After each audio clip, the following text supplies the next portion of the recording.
दादानी सोडवलं मला. तुझा भाऊ आलता का सोडवाया? मग त्याला वर नाही येता आलं का? का खालच्या खालीच गायब झाला? येणार होता पण त्याला कामावर जायला उशीर झालता. फक्त 5 मिनिटं आला असता तर काय बिघडलं असतं? जसं काही लय मोठ्या कोणत्या गव्हर्नमेंटच्या जॉबला आहे.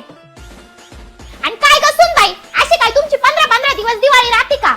जाताना तर मार एवढं तोंड करून म्हटली होती का सासूबाई मी जाते आणि लगेच येते म्हणून, आणि पर आज उगवलीये. इकडून जाताना तर मार पिशव्या भरून दिवाळीचा फराळ घेऊन गेली होती. तिकडे तुझ्या आईने काही दिलं का नाही? का हात हलवीतच पाठवलं?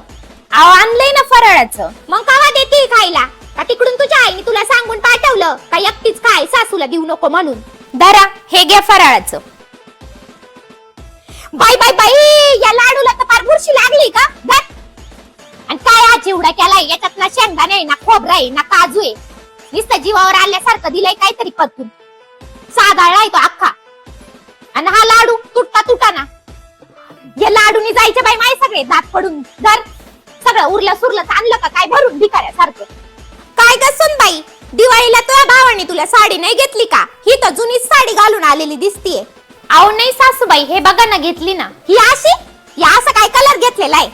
या असल्या साड्या त्या टपावाल्या बाया सुद्धा घेत नाही. 70-70 रुपयाला कोण खात नाही याला. चवना धावत्या साडीला.